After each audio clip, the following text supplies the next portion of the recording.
Salut et bienvenue sur Anacaland pour la review de l'épisode 4 de la saison 2 de The Last of Us. On est donc enfin plus loin que la moitié de la saison, il reste donc 3 épisodes sur cette seconde saison, et un épisode que j'ai trouvé plutôt pas mal avec des ajouts de qualité, des ajouts qui j'ai trouvé même très intéressants en termes de narration, je vous en parle évidemment un peu plus tard dans la vidéo, et surtout un épisode avec une production design toujours au top. Bon, ça change pas forcément de la première saison, mais j'ai trouvé vraiment génial de reconnaître au premier coup d'œil chacun des lieux, que ce soit l'extérieur de la pharmacie, que ce soit le magasin de musique, avec en plus la scène de la guitare, même la tour télé, le tunnel, enfin bref, beaucoup de lieux, et le théâtre évidemment, beaucoup de lieux qu'on reconnaît au premier coup d'œil, et donc ça c'est super sympa. Et évidemment, encore une fois aussi, un épisode porté en très grande partie par Isabella Merced, qui est quand même au top dans cette saison. Elle porte très souvent l'épisode un peu à elle toute seule, ou en tout cas que ce soit dans le jeu d'acteur, dans l'émotion, même la narration, elle fait quand même pas mal avancer les choses rien qu'à elle seule. Donc un épisode que j'ai trouvé vraiment pas mal, mais on va voir ça en détail dans la suite de la vidéo. Donc évidemment, comme d'habitude,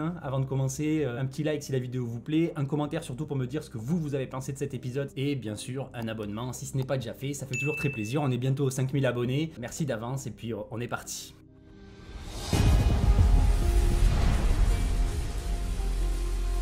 Donc comme je disais, un épisode à la production design de très bonne qualité, mais avant de se lancer vraiment dans le gros de l'épisode, j'aimerais commencer par la partie sur Isaac, personnage qui est enfin introduit ici de manière plutôt très intéressante. On a notamment un flashback donc 11 ans plus tôt, donc quelques années seulement après la pandémie, après l'apocalypse, et on découvre qu'en fait c'était un membre de la Fedra. Déjà ce qui est très intéressant, c'est qu'on découvre la Fedra à travers un personnage absolument crétin, un gros facho débile, qui presque prend du plaisir à se moquer du fait qu'on a pris leur liberté aux gens, en gros qu'on soit en pleine dictature militaire et tout ça. Donc j'ai trouvé ça plutôt intéressant. Et on a ensuite Isaac qui est introduit et qui finit par trahir, mais pas sans sauver le petit jeune en gros de la bande qui n'est pas encore matrixé par la Fedra, tout ça, même si on découvre juste après qu'il a été matrixé au final par Isaac, et que maintenant c'est un gros fanatique de Isaac. Donc est-ce que c'est mieux pour lui? Pas sûr, mais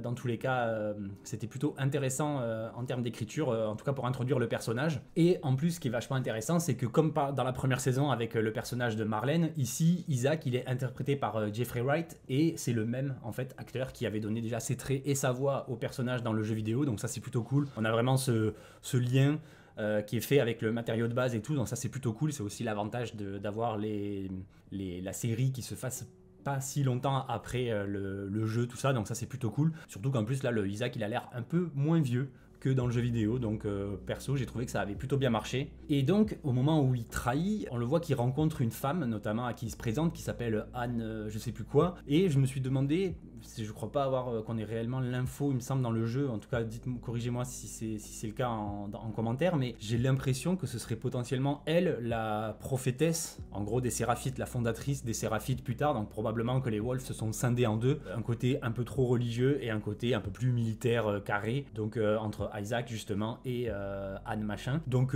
pourquoi pas, à voir si ça sera réellement elle, mais j'ai bien aimé, même si le personnage on le voit vraiment que 2 petites secondes. Et surtout ce qui était intéressant, on avance un peu dans l'épisode, mais ça reste collé avec ça, on a la scène évidemment de la cuisine. C'est une scène qu'on avait déjà vue plus ou moins dans le jeu vidéo, ce sera peut-être pas forcément la même puisque normalement il y a censé être Abby qui est présente, tout ça, donc peut-être on aura droit à une autre scène un peu du même genre un peu plus tard, mais c'était plutôt intéressant, pareil encore une fois au niveau de l'écriture du personnage d'Isaac, puisque on a notamment au tout début une espèce de monologue, un peu un monologue de méchant qui te raconte sa vie avant de te défoncer la gueule et de te torturer. Donc ça c'est un gimmick assez récurrent dans ce genre pour ce genre de personnage en gros. En plus il fait un petit vive la France, donc ça pourquoi pas, je prends, avec l'histoire des casseroles Mauviel et tout, qui sont effectivement de très bonnes casseroles, de très bonnes poêles, très bons ustensiles de cuisine. Et on a donc cette scène avec un des Scars qui a été capturé et qui se fait torturer. On a même droit à une petite tub gratuite qui n'a pas forcément d'intérêt pour la narration et tout, à part juste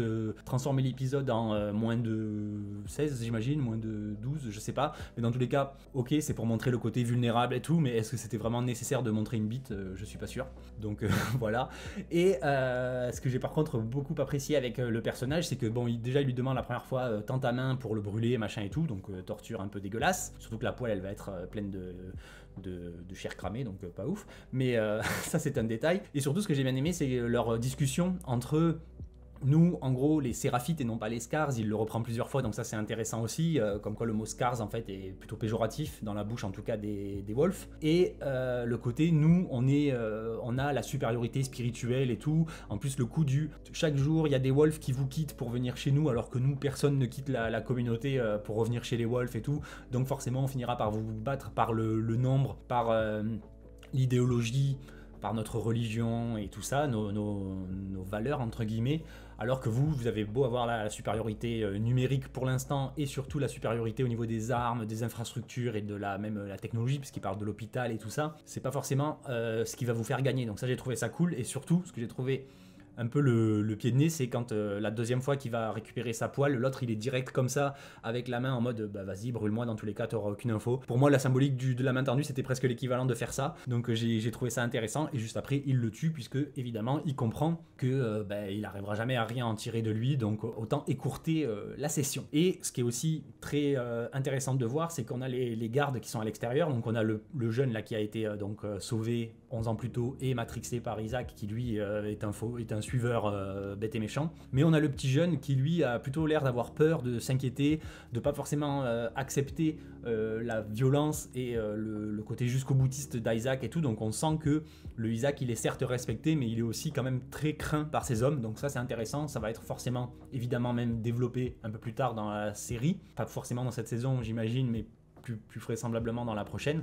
Donc ça j'ai trouvé encore une fois très intéressant la manière dont c'est amené, surtout que si on le met en parallèle avec ce qui se passe à la station télé avec les mecs éventrés machin et tout, ça nous pose encore une fois cette espèce de doute entre qui sont les vrais méchants. Certes, depuis l'épisode précédent, on a quand même le côté les Wolves sont des enfoirés et sont les méchants de l'histoire, mais on a quand même ce côté tout le monde pense avoir raison, et d'ailleurs il le dit lui-même, vous avez trahi parce qu'on a trahi, on a trahi parce que voilà, bref, c'est un serpent qui se mord la queue, c'est un peu un cercle vicieux, et c'est la réalité des choses. Malheureusement, quand on a des camps qui sont opposés, c'est toujours la faute de l'autre, et c'est jamais sa faute à soi, donc c'est toujours un peu circulaire. Donc ça c'était intéressant, mais malgré tout, le fait que, comme je disais, on voit les gars éventrés, machin, ils parlent du fait qu'il a tiré une flèche dans la tête d'un enfant, parce que eux ils ont tué des enfants, nanani nanana, on voit que en fait les torts sont plus ou moins partagés, même si pour l'instant c'est vrai que les Scars ils sont pas encore ultra antagonisés. Il y a encore ce côté un petit peu, nous on est croyants, donc on est un peu du bon côté, machin et tout, ce qui me fait malheureusement un petit peu écho avec l'épisode 7 avec David, que j'avais pas trop apprécié, justement le côté justification religieuse du cannibalisme de sa communauté et tout. Là par contre on a vraiment ce côté qui essaye de rapporter un peu de lumière dans cette communauté qui est pourtant aussi malfaisante et aussi barge que celle des Wolves. Donc j'ai trouvé ça très intéressant, surtout que là on voit que c'est quand même des gros barbares, des gros tarés à éventrer des gens et les pendre au plafond, quoi. Donc ça j'ai trouvé ça toujours très, très sympa de jouer, de continuer à jouer en tout cas sur cette ambiguïté, donc ça c'était plutôt cool. Et donc on en arrive enfin à Dina et Ellie qui sont arrivés à Seattle. Donc on a l'intrigue de Seattle jour 1 avec donc leur arrivée, le fait qu'ils détectent plus ou moins une première base des Wolves, donc la tour télé, puis la scène extraordinaire que j'adore dans le jeu vidéo du tunnel, et l'arrivée jusqu'au théâtre qui va leur servir de base opérationnelle entre guillemets pour la suite. Donc un épisode que j'ai trouvé très sympa, même comme je disais les réécritures sont plutôt de bonne qualité je trouve, et avec un petit peu d'humour. Par exemple au tout début, alors là il y en a qui vont forcément crier ah là là Neil Druckmann il est woke et tout, mais oui on le sait, en même temps c'est un Californien, donc il y a forcément un petit peu de ça, mais en même temps j'ai trouvé ça très bien amené, le fait qu'elle voit le drapeau LGBT avec le tag Pride avec le cœur en arc-en-ciel et tout, et elles connaissent pas tout ça, ça a beau les concerner entre guillemets, elles s'en battent les reins et elles connaissent pas, et du coup c'est en mode oh pourquoi il y a un arc-en-ciel, oh parce qu'ils devaient être joyeux et qu'ils aimaient la vie et que machin. Donc j'ai trouvé ça assez drôle, assez léger, c'est sympa. Ensuite très vite on se rend compte que Ellie décidément, heureusement que Dina est là, parce que Ellie elle réfléchit pas, elle fait du bruit avec l'histoire du tank, elle, même quand il y a le bruit justement là on a une espèce de moment de panique, ce que j'ai trouvé un peu bizarre par rapport au début de la saison, puisqu'au début de la saison on nous les a présentés comme des expertes de la chasse aux infectés, enfin voilà, c'est des meufs qui connaissent leur taf et qui savent s'en sortir à l'extérieur de Jackson, machin, tout ça, et là elles font un peu nimp, elles réfléchissent pas trop. Heureusement encore une fois que Dina est là, parce que c'est la seule, j'ai l'impression, qui a un cerveau, surtout dans cet épisode là, mais du coup on a vraiment cette impression, surtout du côté d'Ellie, qu'il y a zéro réflexion. Par exemple le coup de quand elle voit le Wolf sur une des antennes de la tour télé, direct elle veut y aller en mode vas-y, grosse bourrine. Et l'autre elle lui dit mais t'es con ou t'es con, si tu vas en plein jour ils vont forcément te capter, donc on va attendre la nuit machin et tout. Donc encore une fois, heureusement que Dina est là. On a justement le moment où elles vont patienter qui est très sympa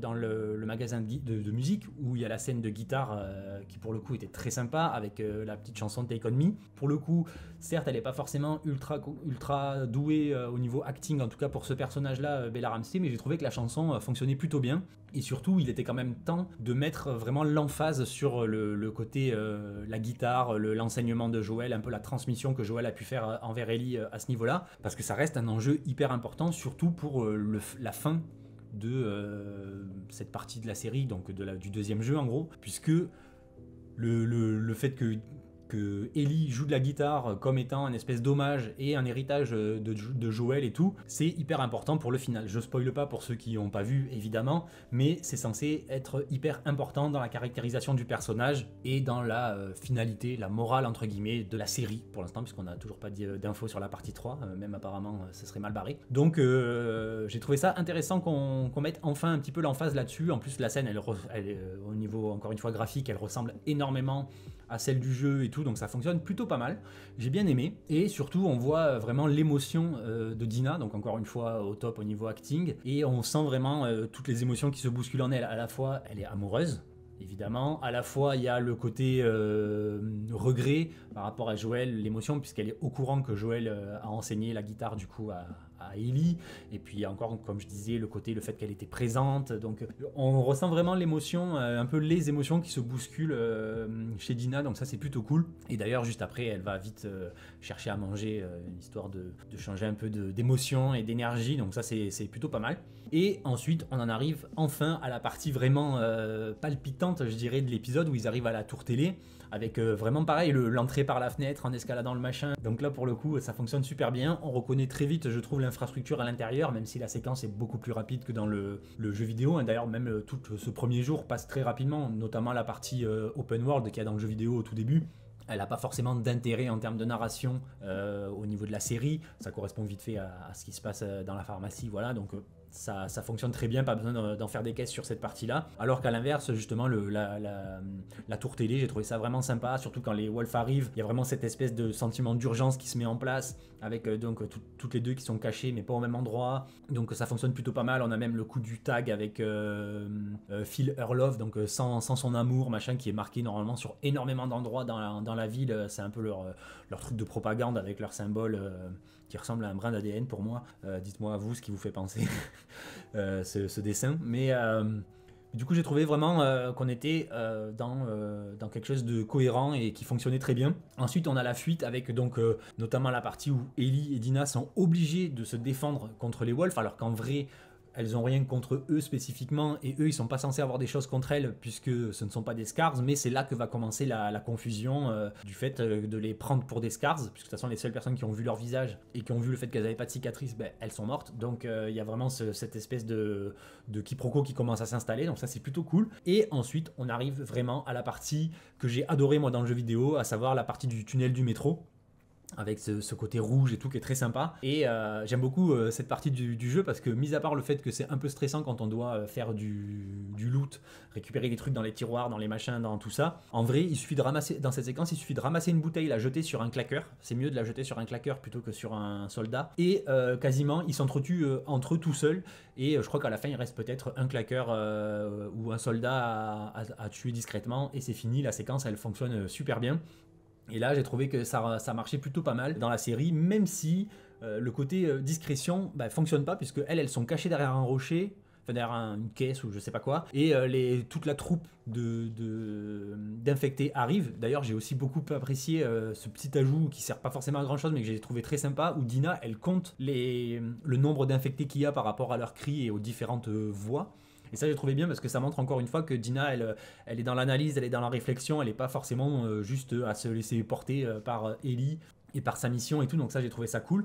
Et surtout c'est donc qu'ils arrivent et il y en a un qui tourne la tête et qui les voit, qui les capte alors qu'elles faisaient pas de bruit, qu'elles étaient quand même assez bien cachées et tout. Ça j'ai trouvé ça un peu dommage cette partie là, mais bon en même temps c'est pour créer encore une fois ce sentiment d'urgence avec le coup de quand elle rentre dans la rame de métro, tout ça. Même si là aussi j'ai pas trop bien compris d'où sort le claqueur à un moment, juste Ellie elle ferme la porte et boum le claqueur il débarque d'un coup. Donc où est-ce qu'il était? Il était en train de les attendre à côté de la porte. Sans rien faire, parce que c'est même pas un claqueur qui rentre par la fenêtre qui s'est cassé et tout. Donc ça c'était vraiment juste pour faire un mini screamer dommage, donc c'était pas forcément ouf et tout.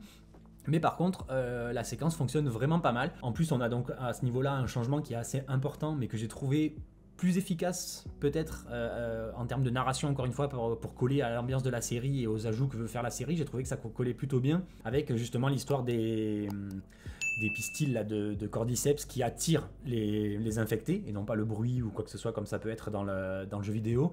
Et surtout, il n'y a pas la présence des spores. Ça, on savait déjà qu'il n'y avait pas les spores dans la série. Pourtant, ils avaient dit, il me semble, que dans la saison 2, on aurait à nouveau cette apparition des spores. Ce sera peut-être plus tard dans la séquence de l'hôpital. Mais là, normalement, il y a des spores. Et la révélation de l'immunité de Ellie se fait à Dina, normalement, parce qu'elle brise son masque à gaz. Et Ellie lui donne le sien en lui disant « Non, mais t'inquiète, moi, j'en ai pas besoin. » Et c'est effectivement là, en voyant que Ellie, elle suffoque pas avec les spores, machin, tout ça, qu'elle comprend de suite qu'elle est immunisée. Alors que là, j'ai beaucoup apprécié le côté, par exemple, qu'elle met son bras pour se sacrifier, entre guillemets, et tout. Donc ça crée encore une fois de l'enjeu, de la tension, notamment énormément de détresse chez Dina. Et elle lui explique même, oui, je serais prête à mourir pour toi, mais ce n'est pas ce qui est arrivé et tout.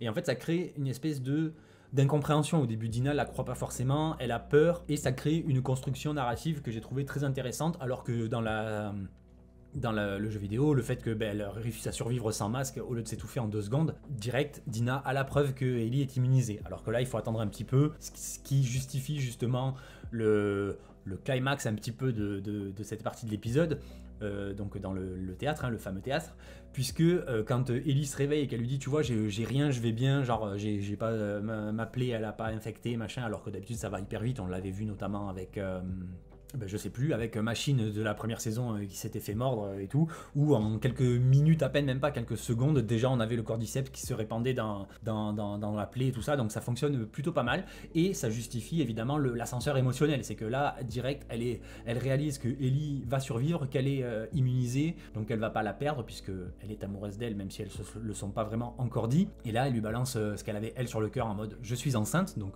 voilà, on a enfin la révélation de pourquoi elle avait vomi, tout ça, et aussi du pourquoi ils ont fait en sorte qu'elle remette un peu le couvert avec Jessie avant de partir pendant la période des 3 mois, parce que sinon ça n'avait aucune cohérence. Donc j'ai kiffé, et puis surtout ça crée justement ce rapprochement qui est très sympa, où voilà, elle lui dit je suis enceinte, elle l'embrasse, machin. En plus, petite scène où on a bien la notion de consentement, c'est elle qui ouvre son propre pantalon, qui prend sa main, machin et tout. Donc jusque là, tout va bien, personne ne sera choqué. Et on a une petite scène après mignonne qui commence donc le début du jour 2, où elle se réveille le matin, le coup de tu pues de la gueule et tout, c'est marrant, même si je suis pas convaincu, tout comme Ellie, que la viande séchée ce soit mieux pour la laine, mais pourquoi pas. Et on a donc enfin une conversation sur son immunité, avec l'histoire de la brûlure et tout. D'ailleurs, elle aurait pu tout simplement aussi lui montrer l'autre plaie qu'elle a recousue, où elle s'est fait mordre dans le premier épisode de la saison, même si elle avait mis un coup de canif pour camoufler ça comme étant une plaie, une blessure, et non pas une morsure. Mais voilà, donc ça fonctionne plutôt bien, et on a donc enfin cette explication du tatouage, même si le tatouage c'est pas encore très clair pour dans la série en tout cas. Mais on a l'histoire de la brûlure, de tout ça et tout. Et ensuite, on a un placement de produit Clear Blue, là où je ne sais quelle marque c'est, par rapport au test de grossesse où elle en sort 10 000 et tout. Donc ça, c'est assez marrant, même si c'était quand même évident. Bon, peut-être parce qu'on savait quand on a joué aux jeux vidéo, avec l'histoire du il faut que je pisse. Et dans la pharmacie, c'était quand même assez évident pour moi, le côté elle va faire pipi sur des bandelettes pour savoir si elle est enceinte et tout. Ça fonctionne très bien, surtout qu'on a eu le foreshadowing du vomi juste avant. D'ailleurs, elle-même le dit, hein, j'ai vu tellement de trucs dégueux, j'aurais pas dû vomir à ce point-là et tout. Après, on est heureux ou pas d'apprendre qu'elle a du retard, mais que d'habitude elle est pas très régulière, mais que si, mais que bon, en vrai, bon, voilà, ça fonctionne, donc pourquoi pas. Et on a surtout une petite dinguerie. Normalement, il me semble que c'est ce que j'ai mis en miniature. Je me suis pas encore décidé à l'instant T, mais on a Ellie qui nous sort. On va être, bon, déjà, ça c'est cool qu'elle s'investisse immédiatement. Genre, on a baisé une fois, mais ça y est, on est en couple, c'est moi qui vais élever ton enfant et tout, c'est genre une évidence pour elle, alors que Dina, elle a pas encore trop donné son avis là-dessus, mais bon voilà. Et surtout, elle sort son je vais être papa. Alors oui, j'imagine qu'il y en a qui ont sauté de leur canapé en disant oh là là, ça y est, Bella Ramsey, elle s'identifie comme non-binaire, donc du coup il a fallu qu'ils mettent ça dans la série, machin et tout. Et en même temps, le personnage d'Ellie est lesbienne, et par exemple, moi ça m'a pas plus choqué que ça, même si ça m'a énormément fait sourire. Presque j'ai envie de me dire, est-ce que Dina elle va pas lui trouver un mug avec marqué Best Daddy in the World pour lui offrir et tout. Bref, voilà. Mais moi par exemple, j'ai une de mes meilleures amies qui est lesbienne et qui a tendance souvent à utiliser des pronoms masculins quand elle parle d'elle, alors que derrière elle se considère pas comme un homme. Donc il y a aussi. Et en même temps, chacun fait ce qu'il veut, donc pourquoi pas. Mais c'est vrai que dans la manière dont on s'est amené, quand elle dit je vais être papa, c'est un peu genre, ok, si tu veux, pourquoi pas. Mais bon voilà. Et si juste un petit détail que décidément je sais jamais trop comment le prendre quand il parle de ça, parce que c'est toujours un peu ambigu je trouve, c'est quand Dina lui explique que quand j'étais petite j'ai dit à ma mère que j'aimais les filles et que j'aimais aussi les garçons, mais elle m'a répondu que non, j'aimais que les garçons, et que du coup ça m'a un peu bloqué dans ma sexualité, dans mon affirmation de moi et tout. Là évidemment on se dit forcément que c'est quand même bizarre que dans l'apocalypse il y ait encore des gens qui soient assez stupides pour être homophobes et tout, même si on a eu l'exemple de Seth qui est assez révélateur de tout ça, mais bon lui c'est un vieux con donc ça passait, mais là c'est sa mère, donc à moins qu'il y ait peut-être le côté religieux ou je sais pas trop, et donc ça a créé un peu une espèce de bisexualité contrariée chez Dina, qui a mis donc de nombreuses années à vraiment être capable de l'exprimer envers notamment Ellie dans le cas particulier. C'est aussi peut-être pour ça qu'elle posait autant de questions sur le fait de la relation d'Ellie avec la seule autre lesbienne de Jackson, machin. Donc il y avait un peu cette curiosité dont j'avais pas trop parlé dans l'épisode qui le concernait, mais ça m'avait un peu marqué entre guillemets. Et ça pose aussi la question de est-ce que c'est parce qu'au final la seule explication que je pourrais voir par rapport au fait qu'on soit encore homophobe en temps d'apocalypse, c'est parce qu'il faut repeupler la planète et que du coup c'est le seul moyen de pousser les gens à se reproduire et tout. Au final ça a prouvé que l'un n'empêchait pas l'autre, donc pourquoi pas. Et surtout évidemment après si on sort vraiment de l'univers de la série, ça pose aussi la question de pourquoi Neil Druckmann a toujours besoin de mettre un petit peu de ouin-ouin sur ces causes-là. Dans The Last of Us, ça n'a pas forcément sa place, je trouve. Au contraire, on nous montre une relation qui est là, qui est plutôt saine, qui est plutôt positive. Donc pourquoi derrière mettre un peu de ouin-ouin et tout ça. Donc voilà. Mais bon, comme je disais, Neil Druckmann est californien, donc on va pas non plus lui en vouloir trop à ce niveau-là. Voilà. Surtout qu'il y a d'autres trucs sur lesquels il a tendance à pousser le bouchon un peu loin, donc clairement c'est pas sur cette petite phrase qu'on va lui tenir rigueur, je pense. Enfin en tout cas, dites-moi encore une fois votre avis là-dessus, mais personnellement, voilà quoi. Et très vite on enchaîne sur la suite où on a enfin des infos sur Nora en particulier, avec l'histoire de l'attaque qui normalement est celle qu'on voit aussi dans le jeu vidéo dans le jour 1 avec Abby. Et on a enfin la localisation de où se trouve l'hôpital, il me semble, oui c'est ça, c'est l'hôpital où se trouve donc Nora. Donc en plus on est en train aussi de poser les bases par rapport à Dina qui est enceinte et Nora pour renforcer, j'imagine, encore plus l'impact émotionnel à ce moment-là, tout ça. Donc un épisode que j'ai trouvé vraiment très sympa, plutôt bien écrit. J'ai vraiment apprécié les rares changements qu'il y a eu, les ajouts, puisque comme je disais, ça apporte un peu plus d'intensité à la révélation sur l'immunité d'Ellie, même sur leur relation qui devient enfin officielle, charnelle et tout ça. Donc j'ai trouvé que les ajouts pour l'instant étaient plutôt très sympas, avec même, donc comme je disais aussi, les choses par rapport à Isaac qu'on découvre déjà, alors que normalement c'est quelque chose qu'on découvre bien plus tard, un personnage notamment qu'on découvre bien plus tard et tout. Mais comme ils en avaient déjà un petit peu parlé dans l'épisode 2, je trouve ça toujours très intéressant de continuer cette construction avec cette espèce d'hésitation entre qui sont les gentils, qui sont les méchants, est-ce que tout le monde c'est les méchants, est-ce que tout le monde c'est les gentils, voilà. Donc pour l'instant c'est plutôt intéressant, surtout qu'on reste quand même encore du point de vue d'Ellie. Donc je trouve ça normal que les Wolves soient pas encore présentés comme étant les gentils ou quoi que ce soit, ou en tout cas qu'on nuance leur folie un peu meurtrière, tout ça, en même temps ils sont en temps de guerre, tout ça. Donc J'ai trouvé qu'un épisode qui fonctionnait plutôt bien. J'avoue que la semaine dernière, l'épisode était sympa, mais je m'étais quand même un petit peu fait chier. Là, j'ai trouvé ça à la fois palpitant. Bon, en même temps, on a revu la scène, une des scènes, comme je disais, que j'adore dans le jeu vidéo. Donc, non, un épisode que j'ai trouvé vraiment très sympa. Après, le truc, c'est qu'il reste vraiment que 3 épisodes. Donc, cette série aura été un peu rapide. Mais j'espère qu'ils vont continuer là-dessus. Avec donc toujours Dina au top. Jusqu'où on va aller dans cet épisode, je sais pas, enfin dans cette saison, pardon. J'ai encore un peu du mal à me projeter sur jusqu'où ça va aller. Surtout par rapport aux images qu'on a pu voir dans la bande-annonce qui sont assez confusantes au final par rapport à ce qu'on a vu pour l'instant dans ces 4 premiers épisodes. Donc est-ce que là on va directement changer de point de vue pour l'épisode suivant et peut-être celui d'encore après? Je sais pas trop, dites-moi un peu ce que vous en pensez par rapport à la construction, mais en tous les cas, je le redis, mais cette saison 2 elle est quand même mieux, je trouve, que la première saison, même si je trouve qu'il y a quand même toujours ces réécritures, certes pas trop dans cet épisode-là, mais il y a quand même toujours ces réécritures qui sont pas forcément très convaincantes par rapport au fond de la narration de l'œuvre. Donc voilà, pour l'instant confiant, même si je me doute que ça changera pas au niveau de là où ils veulent aller, comme j'ai déjà pu en parler dans d'autres vidéos. Donc d'ailleurs n'hésitez pas à aller voir les précédentes vidéos sur la playlist si ça vous dit, mais voilà. Donc je pense avoir fait à peu près le tour. Dites-moi évidemment s'il y a des éléments que j'ai pas abordés qui vous ont marqué ou pas, comme toujours. Encore merci d'être resté évidemment jusque là dans la vidéo. Un petit like, n'oubliez pas avant de partir si la vidéo vous a plu, et un abonnement évidemment, ça fait toujours très plaisir, donc merci d'avance. Et sur ce, je vous dis à très vite sur Anakaland. Bye!